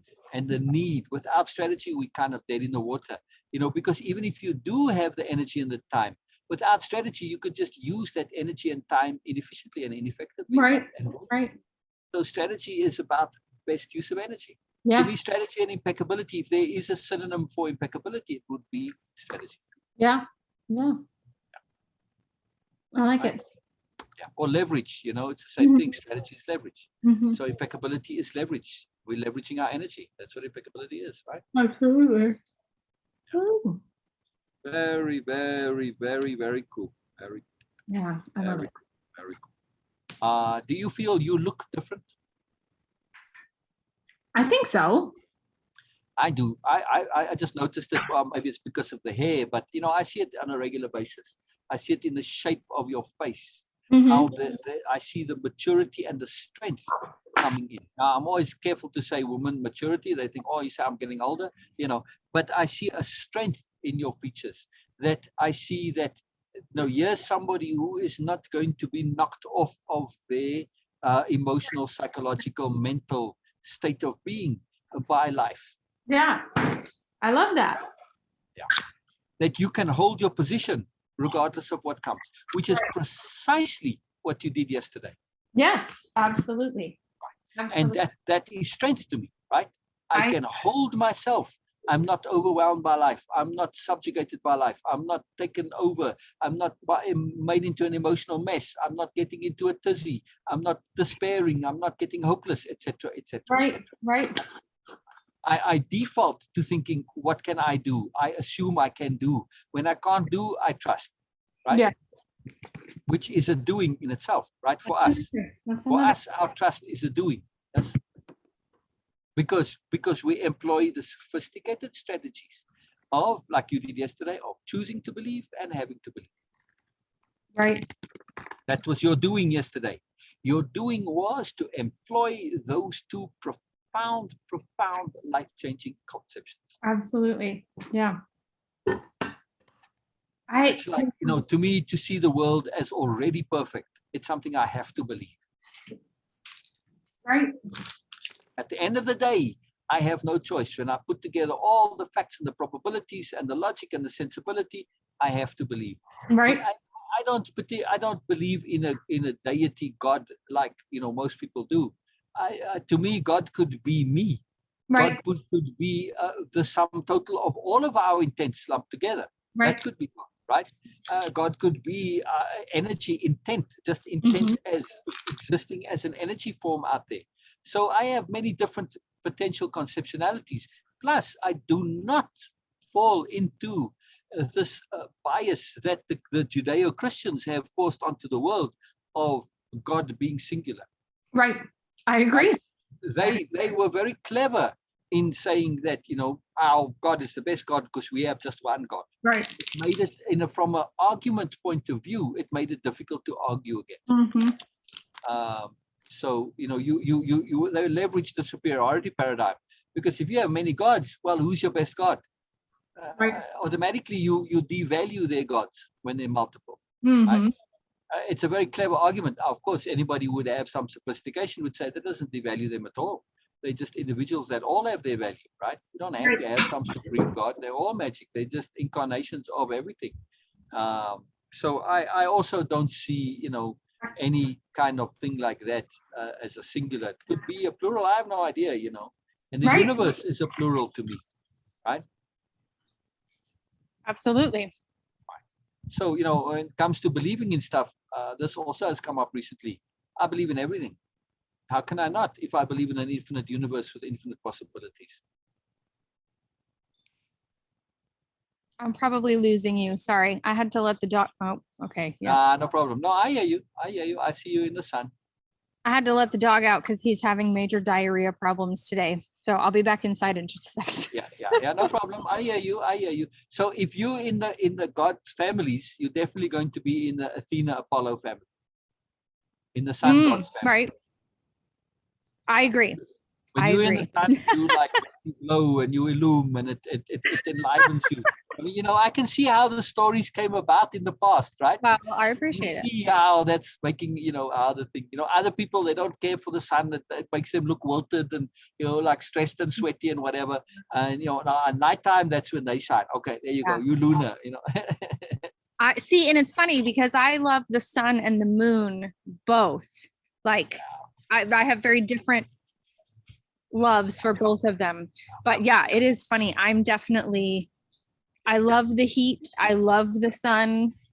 I could be completely burning, toasting out in the sun and I'm still happy. Fantastic. So yeah, I think I don't remember there being specifically a moon goddess. I don't remember this specifically.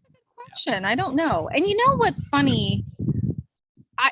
Traditionally, people always associate the sun with masculinity and the moon with femininity.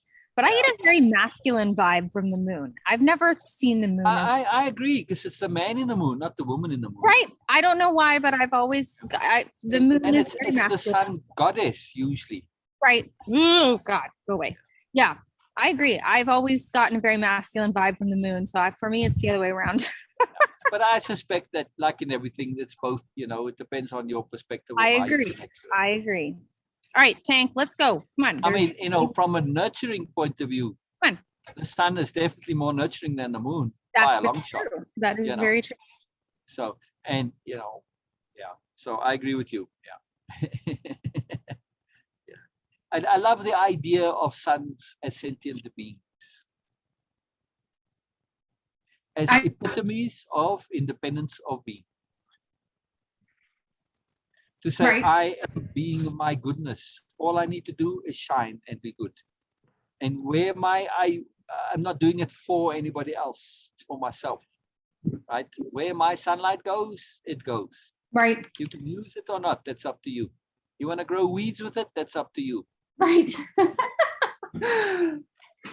But ultimately, I am the originator of life. Mm-hmm. Without the sunlight, there's no life. Right. As a matter of fact, the thing we should really worship is the atmosphere. Without the atmosphere, sunlight will kill us. That's true. Right? That's true. So if you want to worship stuff in nature that actually gives you life, it's the atmosphere, not the sun. Well, it's funny because that's something it's so interesting.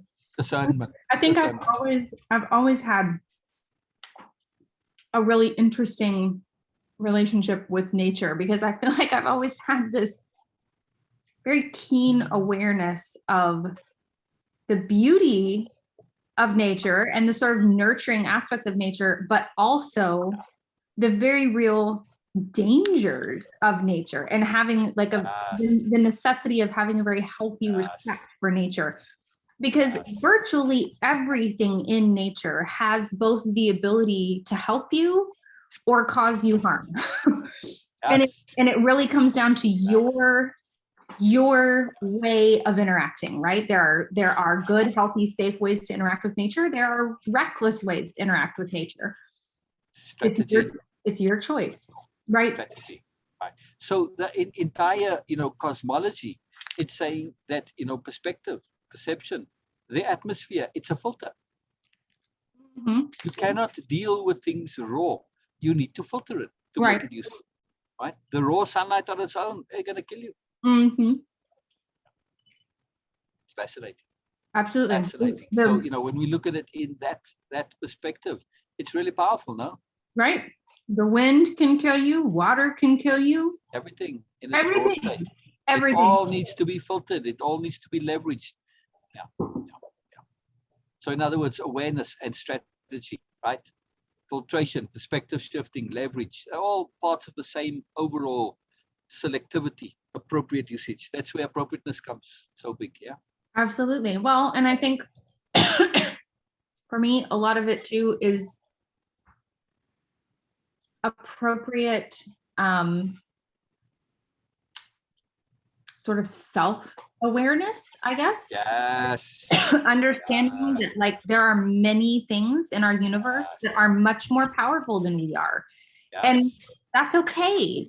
Letting go of this concept of like, I have to be the most important, biggest, baddest thing. No, there's a lot of things in this world that can kill you. There's a lot of things that are more powerful than you. Yes. And that's not a bad thing. It doesn't. Oh, it's absolutely necessary. Yeah, it doesn't mean that you're not worthy. Doesn't mean you're not good enough. Doesn't mean that in order to be good, you have to best those things. Exactly. It's unhooking from the superiority paradigm, in other words. Right. Nature forces you to say this. Right. Because no matter what, it's like, when I was saying to you, when you play Rochambeau, I always end up with the black hole, right? But when you're a black hole, somebody comes, the next guy comes along, and I go doom, doom, doom, and he goes like this, oh, what's that? Oh, it's a bigger black hole than yours. The next guy comes along and does this, right. Even bigger black hole. Right. Where do you end? There's always a bigger black hole. Right. That's true.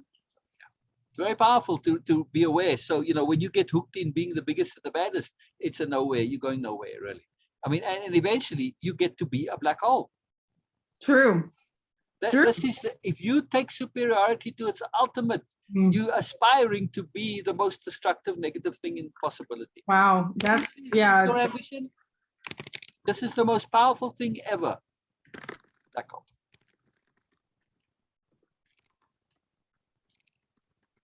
Yeah. Isn't that something? Absolutely.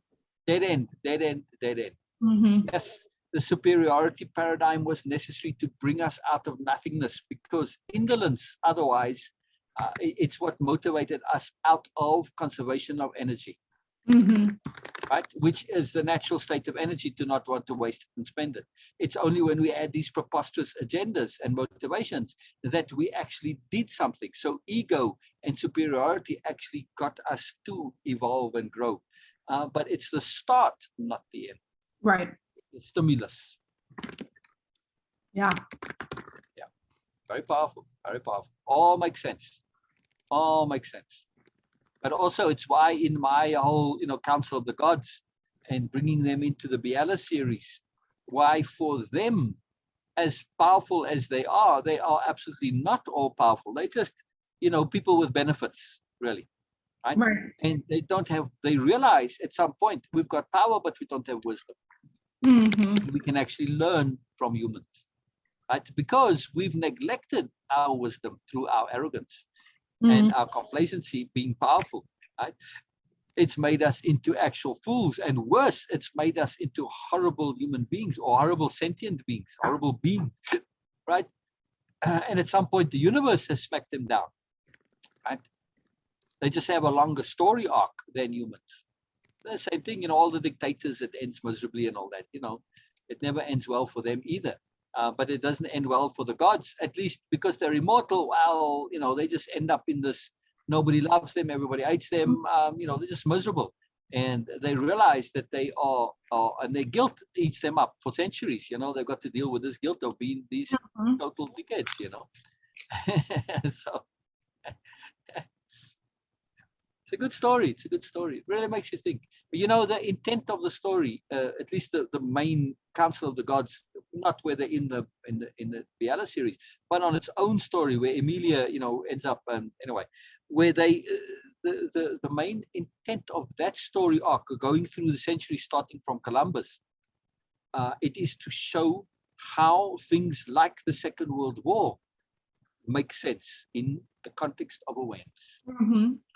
right? That there's a greater logic, so that when we look at things like yesterday, we can, through the story, we've had example after example of stuff happening that was really horrible but was necessary, like Columbus and the total obliteration of the American Indians. They were sacrificed in the story. They are very consciously sacrificed. Jesus and Mercury, the two fulminators of this whole process, the awareness to realize, and they think it through, and they do this grand extrapolation to see where it ends, right? They want to end the perpetuation of the feudal system. They basically say, where are we going? Nowhere. Yes, people believe in us and all this. Even if we have the best of circumstances, they're still all miserable, right? They're not getting anywhere. How do we break this? And they see the way to break this cycle is wealth. That's the way to break it, right? So how do we get wealth? And they go through all the logic of it. So they say, in order to break the cycle, we need to essentially sacrifice the Native Americans.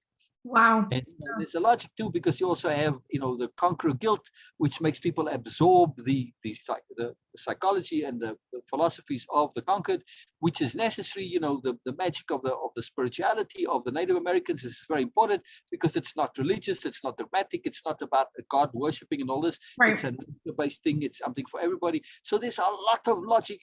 All the reasons are there. But for the reader, especially a younger reader, to say, wow, I don't have to worry so much, because maybe there's a grand, bigger reason that I'm not seeing, right? And just the idea that there might be some grand, bigger, logical reason, sensible reason for the crap in the world happening, that alone is a stress reduction. Right. Just that one simple thing, especially when you've had example after example after example, right? Very, very, very powerful.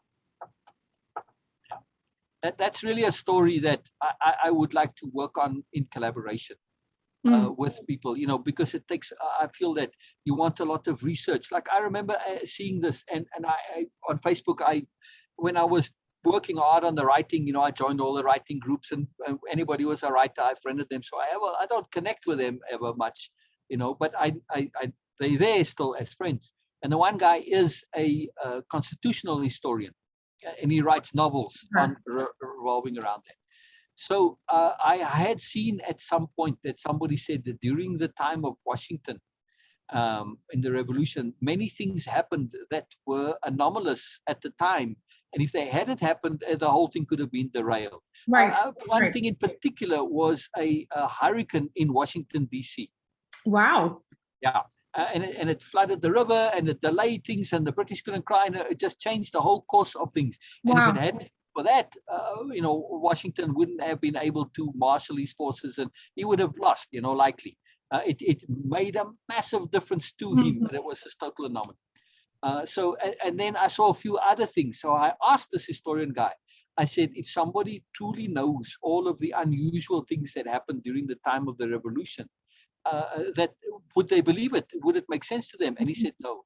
Even me knowing it, it just blows my mind. Wow, that's really interesting. So, yeah, I thought this was really fantastic. So I would like to go have connect to historians and researchers to look at it from this non-obvious point of view. You have to really go past the surface, because of course the storybooks don't say that stuff, because it's hard to write about, right?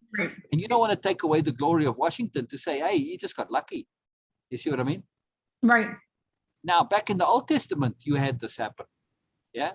Where they would take the anomalies. The stories were all about anomalous stuff, but it was always, put onto God as the cause of the knowledge. Right. Which in my story is kind of what happens too. It's the gods getting involved, but they don't want the credit for it.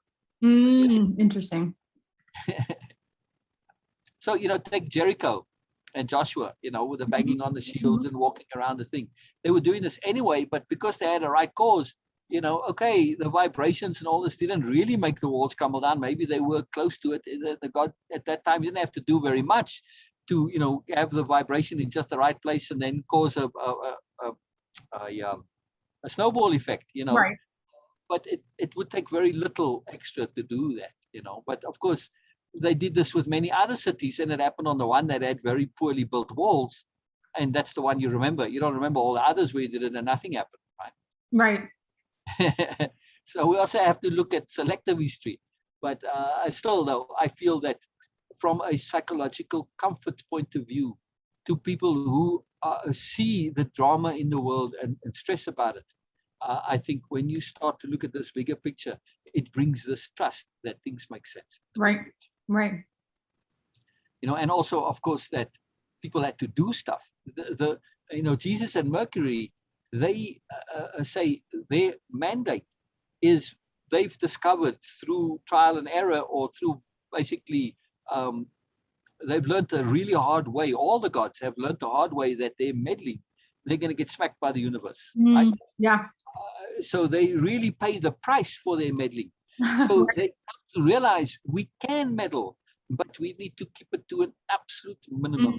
When we cannot avoid it, when there is a very good logical reason, it's essentially the same basic logic for me when I get to use my intent.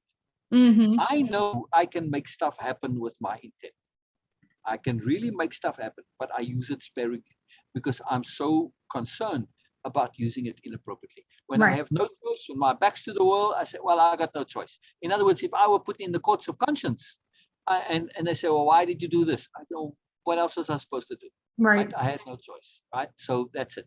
So the gods here are using it absolutely to a very minimum when they really don't have a choice. Right? Like with Columbus, you know, they have the omen come in with Isabella, right?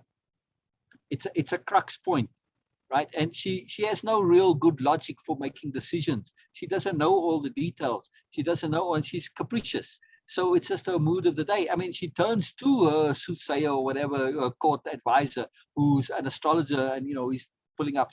It's just all random nonsense anyway. So they don't feel bad about influencing the decision at that point, because they can see the greater thing. Because they say at that point, we don't want to leave it to just pure chance. Because yes, universe, from your point of view, it can wait another 1,000 years. You don't care with the time, but it's 1,000 years of suffering. So I feel I'm quite legitimate to say, hey, I'm trading off this one minor thing. Who am I really affecting? It's random to the astrologer and to Isabella. It doesn't matter to them one way or the other. So I'm not really making any real difference, except I'm saving the suffering of, you know, how many ever years until it happens organically. So it's justified, yes? Interference. Yeah. And then, you know, when it comes to the American Revolution, the whole point of the American experience is to have a place where you can have a non-feudal system come about. You know, where people are going, it's independence. You've got this big country. If there's, you know, like what happened, you know, where the people come and then they move into the interior and all this. But if the colonial, the feudal systems get entrenched, then it's no good. So at some point that was bound to happen, and then comes their longer term plot. They set everything up for where a constitution like the American Constitution becomes absolutely vitally necessary, because it is a celebration of democracy. Right? I mean, this is the big thing that people do not realize. The American Constitution isn't great because it's enshrined and it's very wise and sensible. There's a lot of flaws in the American Constitution. But the thing that was revolutionary at the time was that it elevated the democracy to be equal to monarchy, or even superior, right? And that's the change. That's the breakdown of this. And when you see democracy working, it's the romance of that pulled people out of the feudal system, right? Plus, you see, hey, you know what? Here's a land of opportunity. Now, the wealth that people were making here was because of the freedom of the natural resources and the availability, not necessarily because of the democracy and the Constitution, but the two go together, right? So you get a situation where people believe they are better off because of democracy, which really they are. At the end of the day, you know, even now, you know, if we were all serfs now, we'd be a lot less better off, right? True. Considerably better. Right? So, you know, plus the momentum of serfdom was anti-mechanization, anti-improvement, right? Right. They want to keep things the same. Anything you change, you're not interested in making life better for your serfs. because, well, if you make them better and free time, you make them wealthy, then they're going to not need you to keep them, you don't keep the balance of power. So subjugation is absolutely necessary for the serfdom to maintain that. And to keep people poor and downtrodden so they don't have free time to sit and think and scheme and plot and have political meetings and write books and all stuff like that. You don't want all that stuff, right? True. So the democracy is a big shift for the evolution of consciousness. I like that. Yeah, that makes sense. I mean, if you look at ancient Greek, right? That culture where philosophy and playwrights and all of this, that was just in the elite of the culture, not the everyday. I mean, they had slaves which did all the work for them. We forget that about, Plato and Socrates. Right. Yeah. True. But again, that it led to an advancement. So slavery served its function, because at least it got everybody out of scratching for a living, like the lions. You know what I mean? Right. I mean, if the lions can enslave the hyena to hunt for them, they do it in a snap. True. Very true. Interesting, yeah. It is for sure. It's too fascinating when you see the bigger picture of things to make sense. And what I like about stories that are kind of preposterous, like the Council of the Goods. Right. I like to write them where after a while you say, you know what, this just possibly could be true. Right. Because there's this preponderance of evidence. Yeah. It starts to make sense on top of making sense. And it's feasible on top of being feasible. And you say, wow, maybe this in some way is true. Yeah. Yeah. Not maybe exactly like this, but in some way. Right. And I really like that. I like the story about saving America, with the Hoover thing, right? When you get down to it, compelling motive and all of this stuff, it starts to become highly feasible or even likely. Right. I like that. That's very important to me. I make a great effort to do that. And I think in this particular case, when we see there's a greaterness to things, a greater logic, a greater sensibility, you could call it, in psychology, I forget his name, I think it was Adler, who made that hierarchy of, and he said the will to power. Yeah. Right? And I say that the dominant force is not the will to power, but the will to awareness. Yeah. It trumps the will to power. The will to power stagnates and collapses. Right. The will to awareness goes past that.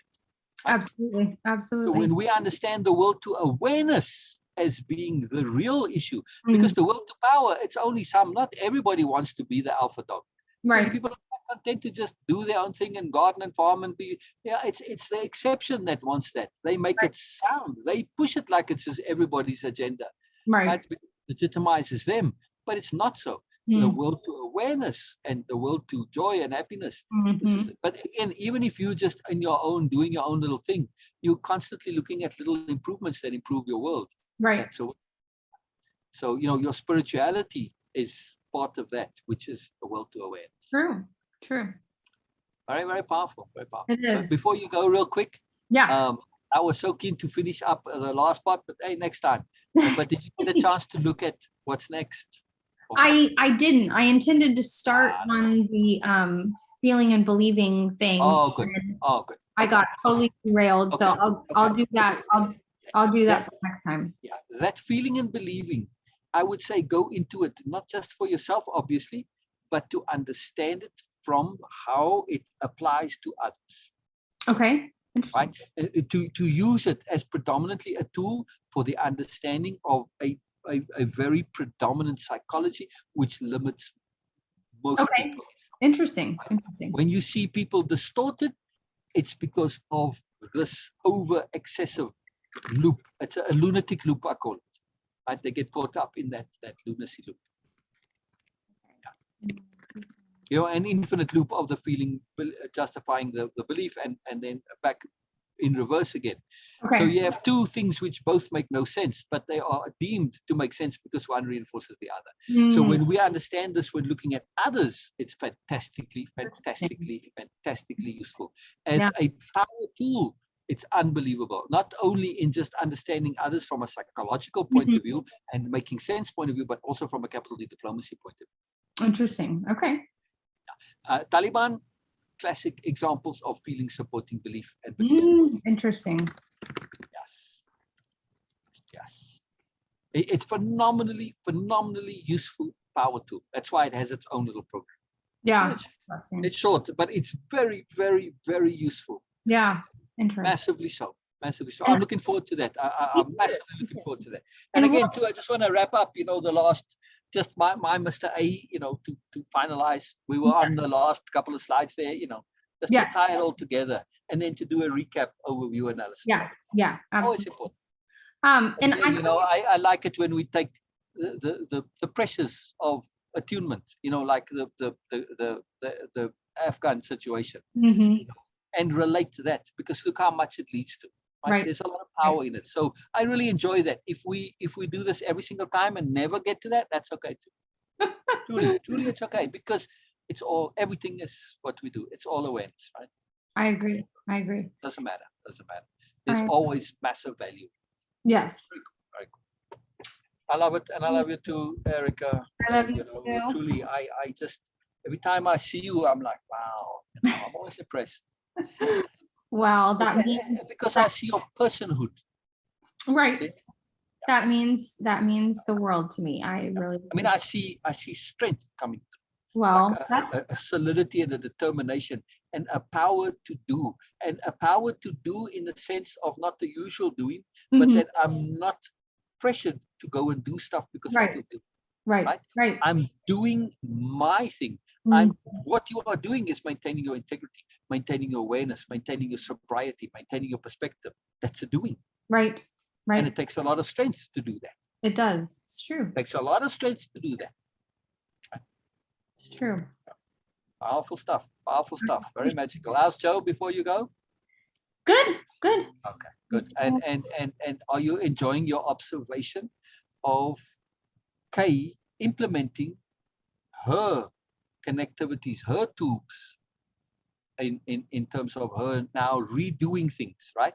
I am, and it's going to be interesting. She has said multiple times that she wants to do things differently with her kids this time around because of all of her new understandings. And so I'm looking forward to hearing, how she implements that.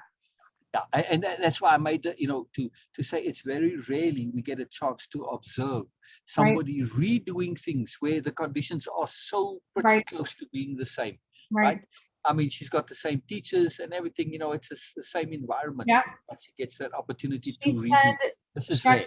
Yeah, she actually said yesterday, I think, or sometime recently, that so I think the very first day she had this frustrating experience with just unintentional lack of strategy and thinking on behalf of the people who are in charge of things at the school. Yes. And she said there was all kinds of chaos with the kids' eating schedules, and that I think it was at lunch, but there was also something going on at breakfast too, where basically the people who were in charge of figuring this stuff out were not thinking about little bitty people. They're thinking about, second, third, fourth graders who have already got school under their belt, have already been here, kind of understand what's happening.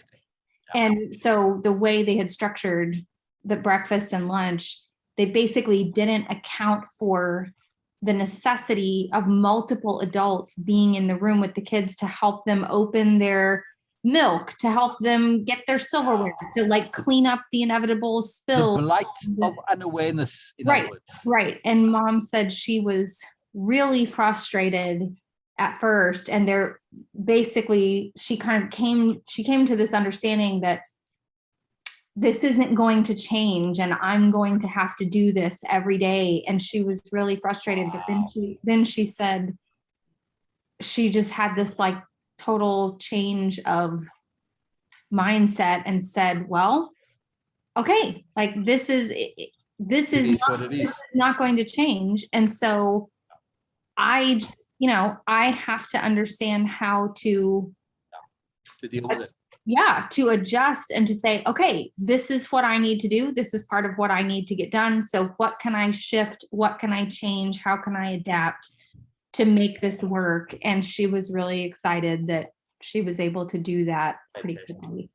Fantastic. So lack of anticipation, in other words. Right.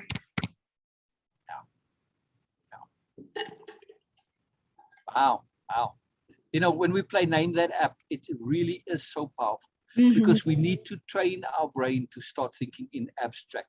You know, agglomeration, to look at that where you can see past the detail and pull out the abstract, because that allows you to use it in other circumstances Right. that aren't exactly the same. It Right. is a radically different way of thinking, and it Mm. is an evolutionary process. Right. We basically have to develop a new brain. I'll bet you anything in the future, we are going to have an abstract brain.